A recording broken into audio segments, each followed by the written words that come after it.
अस्सलाम वालेकुम साथियों। बिहार के अंदर आज बैरिस्टर असदुद्दीन ओवैसी की एक चुनावी जनसभा हुई। इस जनसभा के अंदर लाखों का मजमा देखने को मिला और यहाँ पर कई बड़े बड़े दिग्गज नेताओं ने आज एआईएमआईएम पार्टी की सदस्यता भी ग्रहण करी है।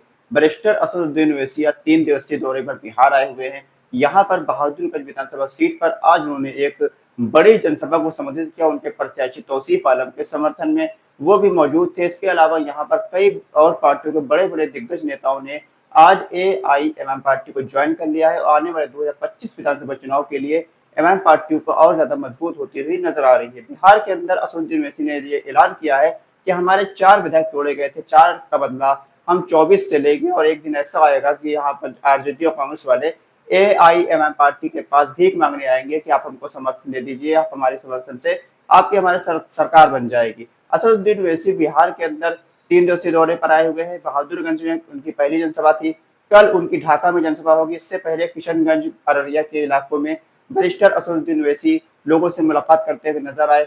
तब तमाम लोग वहां पर उनसे मिल रहे थे। जब ऐसा लग रहा था कि आवाम जो सीमांचल की है वो बैरिस्टर असदुद्दीन ओवैसी साहब की दीवानी है, बैरिस्टर असदुद्दीन ओवैसी साहब के लिए ही यहाँ पर चुनाव में वोट देने वाली है। असदुद्दीन ओवैसी की पार्टी बिहार के अंदर पिछले बार 5 विधानसभा सीटों पर जीत हासिल करी थी।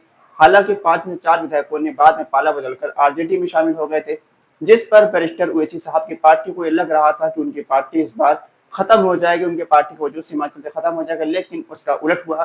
सीमांचल के इलाके में एमआईएम पार्टी के पास और भी मजबूत मजबूत नेता जुड़ने लगे हैं और सीमांचल के इलाके में एमआईएम पार्टी और ज्यादा मजबूत होती हुई नजर आ रही है।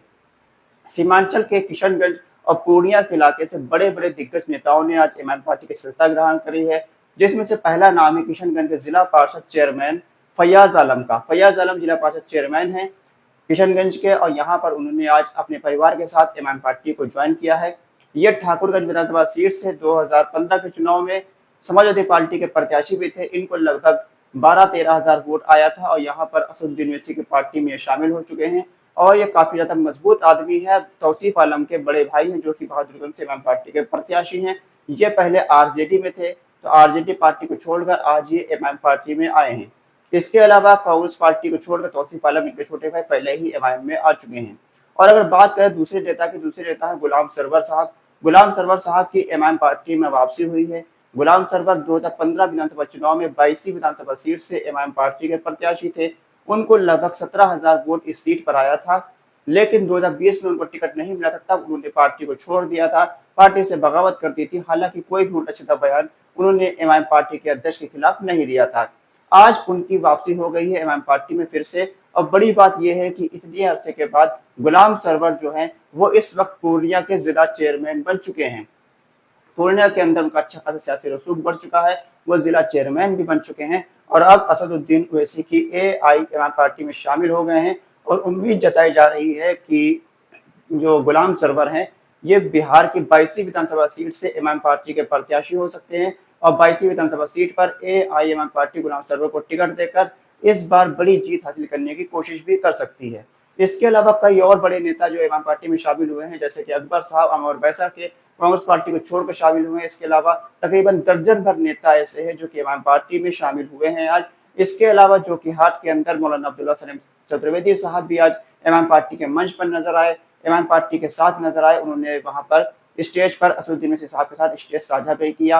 मुखिया मुर्शीद आलम भी मौजूद थे, अररिया के नेता, किशनगंज के नेता, पूर्णिया के नेता, कटिहार के नेता वहां पर मौजूद थे और असदुद्दीन ओवैसी के शाना बशाना ये लोग बैठे हुए नजर आ रहे थे। एमआईएम पार्टी पूरी तरीके से मुत्तहिद और मुनज़्ज़म नजर आ रही है। लोगों का ये मानना था कि एमआईएम पार्टी के अंदर आपस में टूट है, आपस में उनके अंदर बगावत है, लेकिन ऐसा कुछ देखने को नहीं मिला, बल्कि बैरिस्टर असदुद्दीन ओवैसी साहब के साथ सारे नेता एक साथ देखने को मिले हैं। और अख्तुल इमान साहब एमआईएम पार्टी के जो अध्यक्ष है बिहार के, वो भी यहाँ पर काफी मजबूती के साथ उन्होंने भाषण दिया है और ये ऐलान किया है कि उनकी पार्टी इस बार पिछले बार से ज्यादा बड़ी कामयाबी बिहार के अंदर हासिल करने वाली है। असदुद्दीन ओवैसी की जनसभा जो थी और बहादुरगंज के अंदर थी। बहादुरगंज के इलाके के अंदर तौसीफ आलम एमआईएम के प्रत्याशी जो हैं उन्होंने भी एक भाषण दिया। उन्होंने कहा है कि हम असदुद्दीन ओवैसी साहब से आग्रह किया है कि आप सीमांचल को हैदराबाद बना दीजिए। उनका कहने का मतलब है कि सीमांचल जिस तरह से हैदराबाद में आपने डेवलपमेंट किया है, जो विकास के काम किए हैं, उसी तरह सीमांचल में भी विकास के काम के जरिए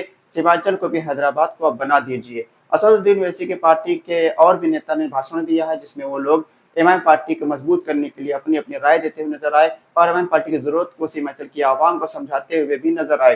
कल उनकी ढाका के अंदर एक जनसभा है असदुद्दीन ओवैसी की, वहां भी कई बड़े नेता एमआईएम पार्टी में शामिल होंगे और एआईएमआईएम पार्टी को मजबूत करने का काम करेंगे। असदुद्दीन ओवैसी की पार्टी बिहार के अंदर काफी मजबूत हो रही है, जिसको लेकर तेजस्वी यादव और कांग्रेस पार्टी के बीच आपस में ही तल्खी नजर आ रही है। और वो लोग ये चाहते हैं कि किसी भी तरीके से असदुद्दीन ओवैसी की पार्टी को बिहार के अंदर कमजोर किया जाए, बिहार के अंदर उनकी पार्टी को मजबूत नहीं होने दिया जाए। इसी सिलसिले में एमआईएम पार्टी के 4 विधायकों को तोड़ा गया था, ये सोचकर कि 4 विधायक तोड़ देंगे तो एमआईएम पार्टी खत्म हो जाएगी, लेकिन इसका उलट हुआ, बल्कि उन चारों से ज्यादा मजबूत मजबूत नेता एमआईएम पार्टी में शामिल होने लगे हैं और एआईएमआईएम पार्टी को मजबूत करने के लिए जद्दोजहद करना शुरू कर दिया है। ऐसे में तेजस्वी यादव और कांग्रेस पार्टी जो है, इन लोगों को कुछ ये एमआईएम पार्टी की जो कामयाबी है वो रास नहीं आ रही है और ये लोग एमआईएम पार्टी को किसी भी तरीके से कमजोर करने की कोशिश कर रहे हैं। आपके क्या रहा एमआईएम पार्टी बिहार के अंदर कितनी बड़ी ताकत बनकर उभर सकती है? एमआईएम पार्टी बिहार के अंदर क्या 24 सीटें जीत सकती है? अपनी राय कमेंट बॉक्स में लिखकर जरूर बताएं। खुदा हाफिज।